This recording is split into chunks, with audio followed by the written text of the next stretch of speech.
We read in Romans 8:32 what God will do for you.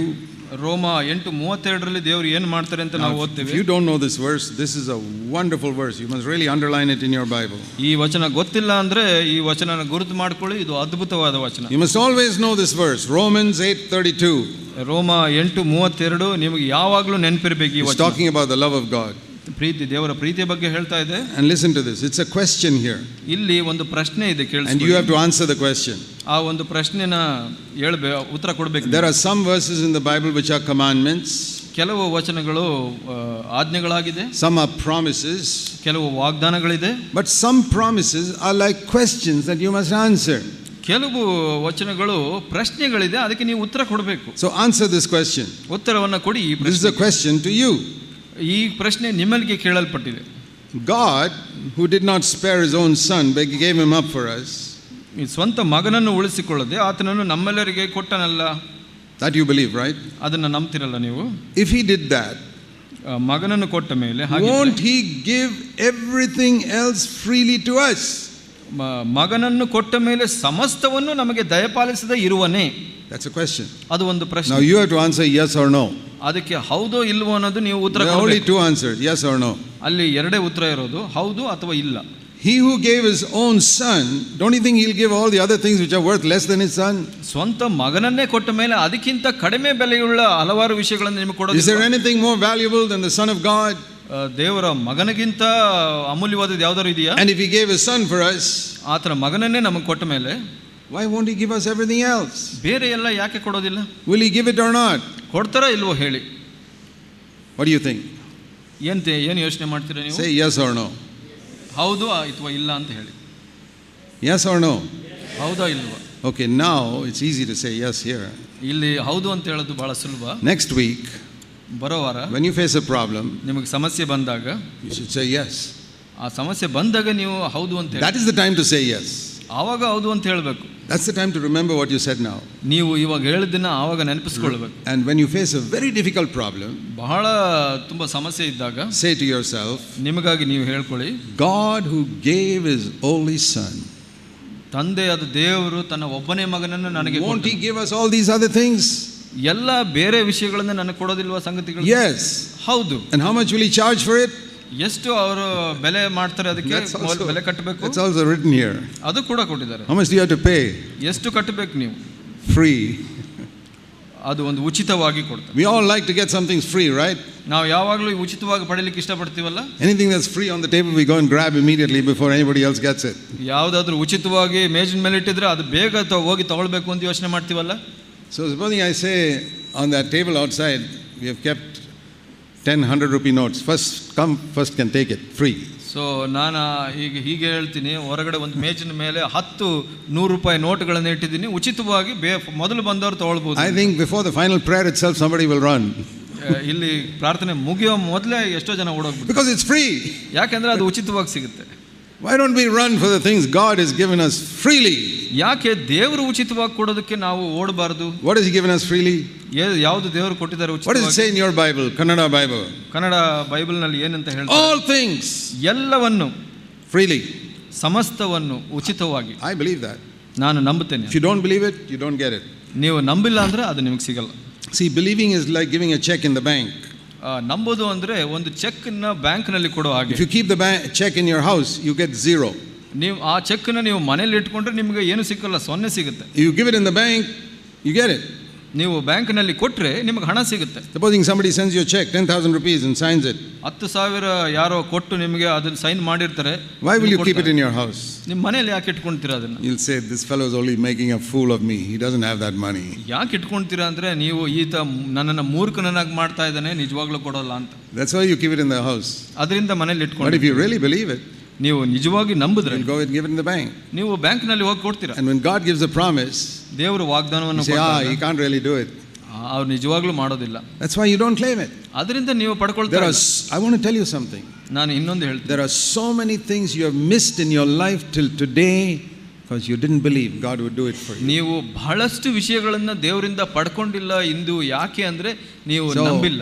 That's why Jesus tried his best to teach people God is a loving father. ಅದರಿಂದ ದೇವರು ಸಾಧ್ಯವಾದಷ್ಟು ಜನರಿಗೆ ತಿಳಿಸಲಿಕ್ಕೆ He ಪ್ರಯತ್ನ can, ಪಟ್ಟರು. he ದೇವರು can give you ಪ್ರೀತಿಯುಳ್ಳವನು. wisdom for all the complicated situations you ಎಲ್ಲ face. ಒಂದು ಸಮಸ್ಯೆಗಳಿಗೂ ದೇವರು ಜ್ಞಾನವನ್ನು ಒದಗಿಸ್ತಾರೆ. Do you have difficulty in some particular area? ಯಾವುದೋ ಒಂದು ಕ್ಷೇತ್ರದಲ್ಲಿ ನಿಮಗೆ ಕಷ್ಟ Some ಇದೆಯಾ? family problem, ಮನೆ some ವಿಷಯದಲ್ಲಿ, sickness problem, ಯಾವುದೋ ಒಂದು ಅನಾರೋಗ್ಯದ ಸಮಸ್ಯೆ, some difficult child, ಮಗುವಿನ ಸಮಸ್ಯೆ, or difficult daughter, difficult son, ಕಷ್ಟಕರ ಈ ಸಮಸ್ಯೆ ಇರುವಂತ some ಮಗಳು, problem in your school or college. ಯಾವುದೋ ಒಂದು ಕಾಲೇಜಿನಲ್ಲಿ ಶಾಲೆಯಲ್ಲಿ ತೊಂದರೆ. I want to tell you, no problem is too difficult for God. ದೇವರಿಗೆ ಯಾವ ಸಮಸ್ಯೆನೂ ದೊಡ್ಡದಲ್ಲ ಅಂತ ಹೇಳಿ You must have faith. ನಿಮಗೆ ನಂಬಿಕೆ ಇರಬೇಕು. I'm not saying God will solve the problem the way you think He should solve it. ನಾನು ಹೇಳ್ತಾ ಇರೋದು ನೀವು ಯೋಚನೆ ಮಾಡದ ಹಾಗೆ ದೇವರು ಆ ಸಮಸ್ಯೆನ ನಿವಾರಿಸ್ತಾರೆ ಅಂತಲ್ಲ. For example, ಉದಾಹರಣೆಗೆ, now after hearing this message, ಈ ಒಂದು ಬೋಧನೆಯನ್ನು ಕೇಳಿದ ನಂತರ some young man is going to say to God, ಒಬ್ಬ ಯೌವನಸ್ಥನು ದೇವರಿಗೆ ಹೇಳ್ತಾನೆ, Lord, that pretty girl, that's for me. ಆ ಒಂದು ಸುಂದರ ಹುಡುಗಿ ನನಗೆ ಬೇಕು.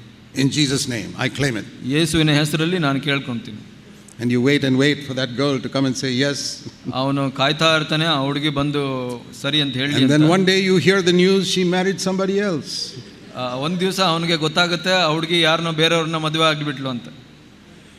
See, what happened to all these wonderful things Brother Zach said in the meeting? ಈ ಬ್ರದರ್ ಝಾಕ್ ಎಷ್ಟೋ ಒಂದು ವಿಶೇಷ ಸಂಗತಿಗಳನ್ನ ಹೇಳಿದ್ರೆ ಅದೆಲ್ಲ ಏನಾಯ್ತು ಅಂತ ಕೇಳ್ತಾರೆ. And then finally, after a few years, you get married to another girl who is not so good looking. ಅವನು ಇನ್ನೊಂದು ಹುಡುಗಿಯನ್ನು ಮದುವೆ ಆಗ್ತಾನೆ, ಸುಂದರವಾಗಿ ಇಲ್ಲದೆ ಇರೋ ಹುಡುಗಿನ ನಂತರ. But as you live with her, ಆಕೆ ಜೊತೆ ಜೀವನ ಮಾಡಿ, you discover what a humble, God-fearing girl she is. ಆವಾಗ ಅವನಿಗೆ ಗೊತ್ತಾಗುತ್ತೆ ಎಷ್ಟು ದೀನ, ತಗ್ಗಿಸಿಕೊಳ್ಳುವ, ದೇವರಿಗೆ ಭಯಪಡುವಂಥ ಹೆಂಡತಿ ಈಕೆ ಅಂತ. And then you hear news about that other pretty girl that she's always fighting with her husband. ಆಮೇಲೆ ಆ ಒಂದು ಸುಂದರ ಹುಡುಗಿ ಬಗ್ಗೆ ಕೇಳ್ತಾನೆ, ಆ ಗಂಡನ ಜೊತೆ ಯಾವಾಗಲೂ ಜಗಳ ಮಾಡ್ತಾಳೆ ಅಂತ. You say, Lord, thank you for saving me. ಆಮೇಲೆ ಹೇಳ್ತಾನೆ, ದೇವರೇ ಧನ್ಯವಾದ ನನ್ನನ್ನು ಕಾಪಾಡಿದ್ದಕ್ಕಾಗಿ. I prayed for some stupid thing and you didn't give it to me. ನಾನು ಒಂದು ಮೂರ್ಖತೆಗೆ ಕೇಳಿದ್ದೆ, ನೀನು ಕೊಟ್ಟಿಲ್ಲ, ಒಳ್ಳೇದಾಯ್ತು. I'm not saying all pretty girls are like that. ನಾನು ಹೇಳ್ತಾ ಇರೋದು ಸುಂದರವಾಗಿರೋರೆಲ್ಲ ಹಾಗಿರ್ತಾರೆ ಅಂತಲ್ಲ. But I'm saying sometimes when God doesn't give you something, ಕೆಲವು ಸಲ ದೇವರು ನಿಮಗೆ ಕೆಲವನ್ನ it's because He wants to give you something better.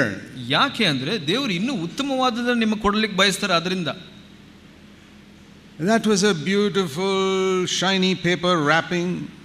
ಆ ಒಂದು that pretty girl, ಆ ಒಂದು ಸುಂದರವಾದ ಹುಡುಗಿ ಒಂದು ಪಟ್ಟಣವನ್ನ ಕಟ್ಟಿರ್ತಾರ, ಒಂದು ಸುಂದರವಾದ nice beautiful wrapping paper and ribbon and all that. That's the pretty face. ಆ ಒಂದು ಹಾಳೆಯಿಂದ, ಸುಂದರವಾದ ಹಾಳೆಯಿಂದ ಕಟ್ಟಲ್ಪಟ್ಟಿದೆ, ಅದು ಸುಂದರವಾಗಿದೆ. And inside was just a stone. ಒಳಗಡೆ ಒಂದು ಕಲ್ಲಿರಬಹುದು. But here what God gave you was some wrapping like a newspaper wrapped up and given to you. That's your wife He gave you. ಇಲ್ಲಿ ಒಂದು ನ್ಯೂಸ್ ಪೇಪರ್ ನಿಂದ ಕಟ್ಟಿರೋ ಹಾಗೆ ಒಂದು wrapping ಇರುತ್ತೆ. ಅದು ಅನ್ನ ದೇವರು ಕೊಟ್ಟಿದ್ದಾರೆ. Inside was a diamond. ಒಳಗಡೆ ನೋಡಿದ್ರೆ ಅದರ ಒಳಗಡೆ ಒಂದು ವಜ್ರ ಇದೆ. Now which would you prefer, a diamond wrapped up in a newspaper or some cheap stone wrapped up in beautiful brown shiny blue paper? ಇಲ್ಲಿ ಯಾವುದನ್ನ ಆರಿಸ್ಕೊಂತೀರಾ? ಒಂದು ವಜ್ರ ನ್ಯೂಸ್ ಪೇಪರ್ನಲ್ಲಿ ಸುತ್ತಿರೋದು, ಇಲ್ಲ ಅಂದ್ರೆ ಒಂದು ಕಲ್ಲು ಒಂದು ಹಾಳೆಯಲ್ಲಿ ಒಂದು ಒಳ್ಳೆಯ ಪೇಪರ್ನಲ್ಲಿ ಸುತ್ತಿರುವಂಥದ್ದು? You want to pray about that and think what you should do? ನೀವು ಏನು ಮಾಡಬೇಕು ಅಂತ ಪ್ರಾರ್ಥನೆ ಮಾಡ್ತೀರಾ ಇವಾಗ? I'm just telling you that sometimes what looks on the outside is not the same inside. ನಾನು ಏನು ಹೇಳ್ತಾ ಇದ್ದೀನಿ ಅಂದ್ರೆ, ಹೊರಗಡೆಯಿಂದ ಏನು ಕಾಣಿಸುತ್ತೋ ಯಾವಾಗಲೂ ಅದು ಒಳಗಡೆ ನಿಜ ಆಗಿರೋದಿಲ್ಲ. If God doesn't give you something, it's because He wants to give you something better. ದೇವರು ಕೆಲವು ಸಲ ನಿಮಗೆ ಕೆಲವನ್ನು ಕೊಡದೇ ಇರಬಹುದು. ಯಾಕೆ ಅಂದ್ರೆ ಅದಕ್ಕಿಂತ ಉತ್ತಮವಾದನ್ನು ಕೊಡಲು ಬಯಸ್ತಾರೆ. Healing, for example, is an excellent thing. ಗುಣಪಡಿಸುವುದು ಅದು ಬಹಳ ಅದ್ಭುತವಾದ, ಒಳ್ಳೆಯದು. But even the Apostle Paul, God didn't give it because He gave him something better than that. ಅಪೊಸ್ತಲರ ಪೌಲನಿಗೆ ದೇವರು ಕೊಡಲಿಲ್ಲ ಒಂದ್ಸಲ, ಅದಕ್ಕಿಂತ ಉತ್ತಮವಾದದ್ದನ್ನು ಕೊಟ್ಟರು. He says, you get healing, you become proud. ನಿನಗೆ ಒಂದು ಸ್ವಸ್ಥತೆ ಸಿಕ್ಕಿದ್ರೆ ನೀನು ಅಹಂಕಾರಿ ಆಗ್ತೀಯ. But I'll keep you sick and humble. Paul, which do you want? ನಾನು ನಿನಗೆ ಅನಾರೋಗ್ಯ ಕೊಡ್ತೀನಿ, ಆದ್ರೆ ನೀನು ದೀನನಾಗಿರ್ತೀಯ, ಯಾವುದು ಬೇಕು ನಿನಗೆ? Paul said, I'm happy. Give me humility. That's more important. ಪೌಲನು ಹೇಳಿದ, ನನಗೆ ದೀನತ್ವ ಕೊಡು, ಅದು ಬಹಳ ಮುಖ್ಯ. So we need to understand that God is not a foolish father. ನಾವು ಏನು ಅರ್ಥ ಮಾಡ್ಕೊಳ್ಬೇಕು ಅಂದ್ರೆ, ದೇವರು ಒಂದು ಮೂರ್ಖ ತಂದೆ ಅಲ್ಲ. So what is this verse I asked you to remember? ಯಾವ ವಚನ ನಾವು ಯಾವಾಗಲೂ ನೆನಪಿಸ್ಕೊಳ್ಬೇಕು ಅಂತ ಹೇಳಿದೆ? ರೋಮ 8:32. ಈ 32. Don't forget that. ಅದನ್ನ ಮರ್ತ್ಕೊಳ್ಬೇಡಿ. Romans 8:32.